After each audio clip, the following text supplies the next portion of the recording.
कटक सदर विधायक इंजीनियर प्रकाश चंद्र सेठी सुकपाइका पुनरुद्धार कार्यर समीक्षा करिसेंति।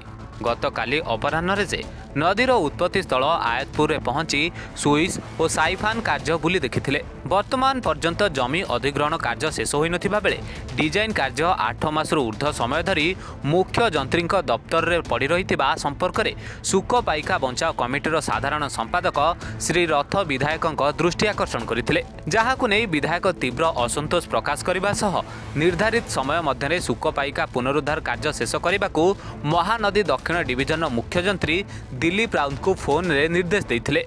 मो ना रोशन रथ, साधारण संपादक सुकपाइका बचाव अभियान। देखु जो कथा आम आलोचना करूँ आज जदि आम सुकपाइका कथा को विचार को नवा 26 ग्राम पंचायत 425 गाँ और पाखापाखि 10 लाख रु अधिक लोकंर जीवन जीविकार उत्स हूँ सुकपाइका, जहाँ उपरे से माने निजर जीवन को न्यस्त कर चली था।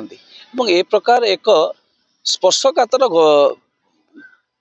घटना को भित्ति करी सुकपाइका बंचा अभियान तार स्वर उत्तोलन कर एनजीटी पाखे आम आवेदन करूँ। एनजीटी कड़ा निर्देश पर राज्य सरकार को निर्देश दिया जाता सुकपाइका बंचा अभियान तरफ निर्देश पर यह कार्य आरंभ कर बर्तमान सबुठ दुखर विषय आज आम देखुचु जे प्रशासनीय तत्परता तथा विभागीय मुख्य जंत्री मानकर जो टालमटोल नीति जो काम बहुत पछई जाइए।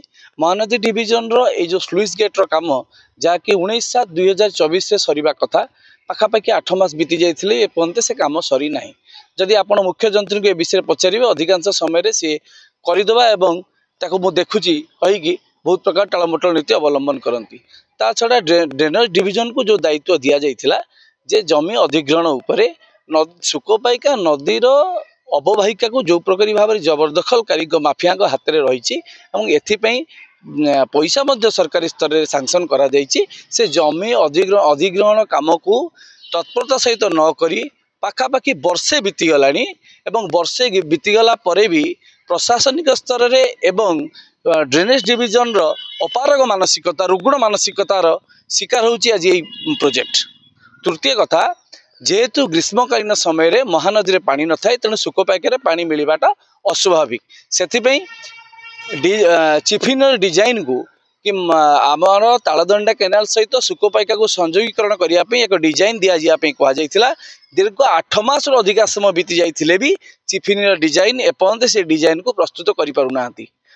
जनसाधारण चर्चार विषय हूँ जे हावड़ा ब्रिज डिजाइन करुँच ना सुकपाइका नालर संयोगीकरण ब्रिज कर तेणु ए प्रकार मानसिकता को नहीं आज आमर स्थानीय विधायक इंजीनियर प्रकाश चंद्र सेठी ए जगह को परिदर्शन करते विभागीय कर्मचारी मान को डाकी जंत्री मान डाकी सहित कथा होते तीव्र कड़ा अभिमुख्य ग्रहण कर निर्धारित समय काम को तागिद कर निर्धारित समय काम को संपन्न करने को ना कार्यानुष्ठान ग्रहण कर। सालेपुर ज्योत्स्ना राणी सिंह रिपोर्ट रिपोर्टर्स टुडे।